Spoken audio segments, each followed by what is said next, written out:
Hi there. Welcome to Apple World. Wow, I feel disregarded right now. Who obviously needed to understand what a Bieber butt felt like. Smell, how old are you? Oh, thank you, how old are you? I'm 16, I'll be 17 in like 14 days at any point. Recall, wow, your eyes, what music do you pay? Attention to get hello, my friend. You never gave me the sex. Okay, so how about you give me the sex? I feel awkward right now. For what reason would you like to know the sex of a 15-year-old kid? That is an odd, gracious, definitely extremely odd inquiry. And you realize my mother is right. Like, not too far off, things have an impact. You realize you need to say it again. You have delightful lips, gracious. Thank you, man. Just a serious need to defend you. You realize I don't believe she should go through anything. I need what's up, man. I'm great. How are you, youthful sibling? All that's great for selling out. Fields and everything are beginning to act differently. Huh? You ain't been calling me and hanging out in the manner in which we used to hang out. Well, I mean, you haven't. You attempt to reach out to me. You realize that through the entirety of my, accomplices and so forth, you never truly got my number. So, all right, number? I'm telling you my number. It's 555. Yes, Justin Bieber has at last uncovered the stunning truth about prepping in Hollywood. And kid, is it a significant piece?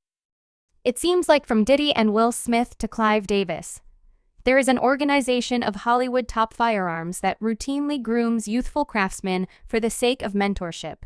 The most obviously terrible part is that nobody is by all accounts making any kind of difference. As per Justin, the business effectively attempts to safeguard these custodians due to how strong they are, not him. However, he has had enough and isn't reluctant to get down on the BS. So what does Justin Bieber need to say regarding prepping in Hollywood, and who precisely are the culprits of misuse and double dealing among youngsters in Hollywood? We should find out. Hard for me being that youthful and being in business and not knowing where to go. And everybody letting me know they love me and simply walk out on you in a moment. So if she at any point needs me, I will be hanging around for her. However, no doubt.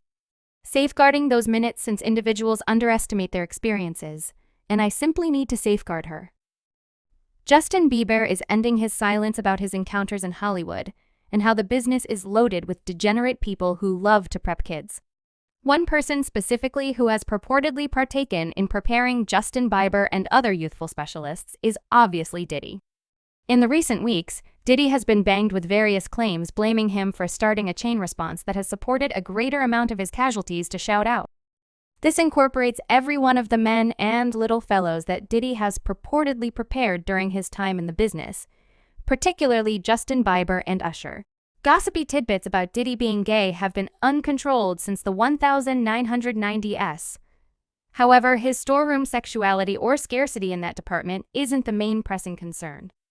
The issue is that he purportedly utilizes his power and closeness to young fellows and young men to manhandle and exploit them. Take Usher, for instance. Usher was, at that point, a maturing star from age 10 when he joined the GR00MING bunch. Fresh starts at age 13.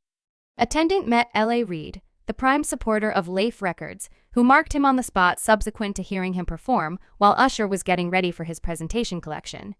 He lost his voice and couldn't record, so L.A. Reid, who would come to his story later, began questioning Attendant, and he even needed to drop him from the name.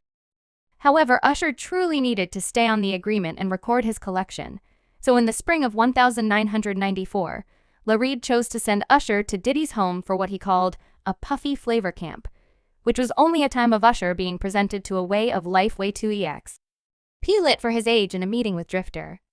Usher depicted that period as one of his hardest days, where he was presented to a grown-up way of life. He additionally guaranteed he saw a few wild things, like haphazardly opening an entryway and seeing individuals grinding away at times. As you may have guessed, Usher was 14 years of age then, and Diddy was 23. The age distinction alone ignited discussion. However, it was only after Usher went on the Howard Street show that he uncovered that the circumstances were presumably much more terrible than we could have expected, in addition to other things. Usher discussed the wild gatherings Diddy used to have, which established a harmful climate for a 14-year-old kid was like just loaded up with chicks in a regime. Like, constant right no, not actually. I mean, except for hello, it was interested I had an opportunity to see a few things better. Believe it however you 13 were you see. I went there to see the way of life and I saw it, and it was, yet I couldn't say whether I could enjoy and comprehend what was in any event. Seeing it was wild. It was so no one attempted to you realize some lady didn't show up all right. What I said is that there were exceptionally inquisitive things occurring. And I didn't be guaranteed to comprehend it. Biggie Smalls was there. Lil' Kim.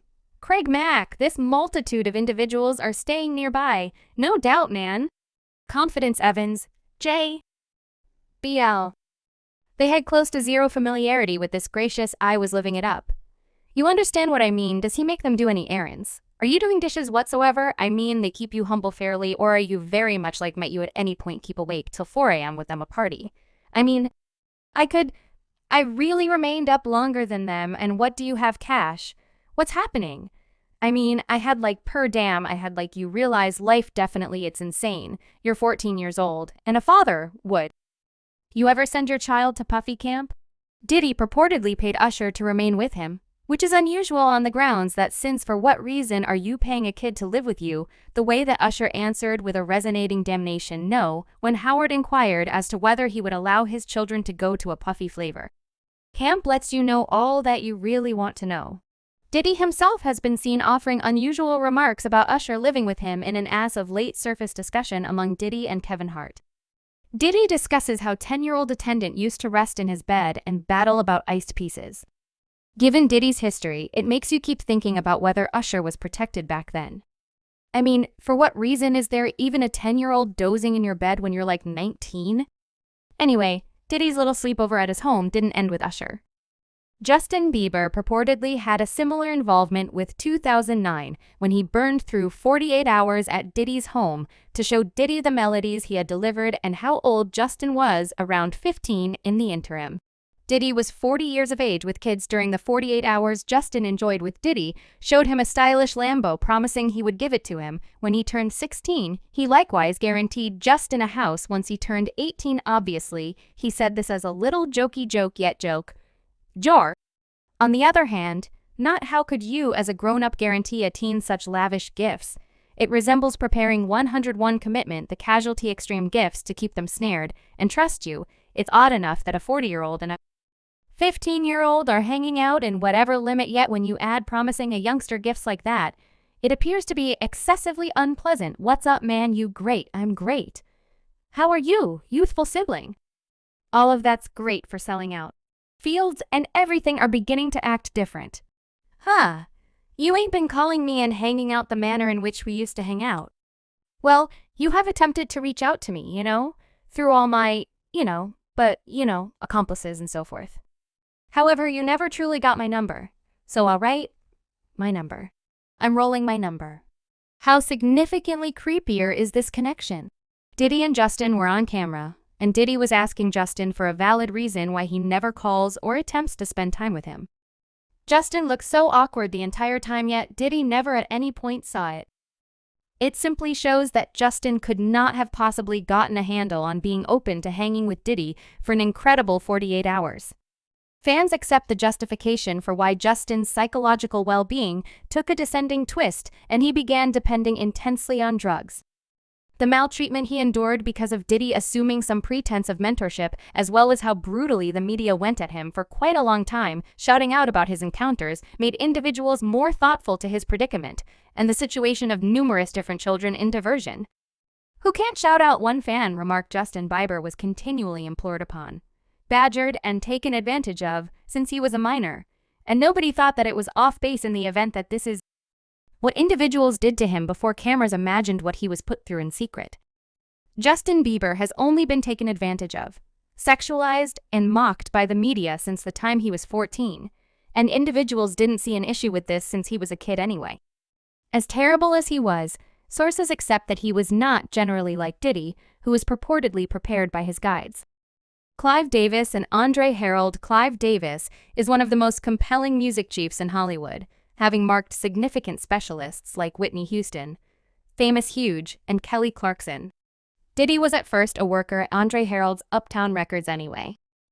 When Andre terminated him because of certain issues, Diddy proceeded to shape his own Terrible Kid Records in under 14 days. Sources accept the motivation behind why Diddy could quickly branch out that way is that Clive Davis financed his objectives in return for Diddy going kneeling down for him as per Panther right. Clive is the justification for why Diddy has turned into the individual he is today.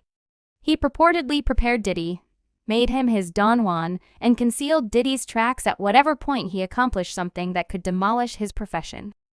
This is obvious in light of the fact that in 2013, Clive uncovered that he was sexually open and had secret associations with men in the business, one of whom might have been Diddy. This isn't to say that prepping in Hollywood is exclusive to enormous specialists like Diddy and Clive Davis. Different craftsmen and media characters all contribute to the harmful culture of double dealing experienced by young stars.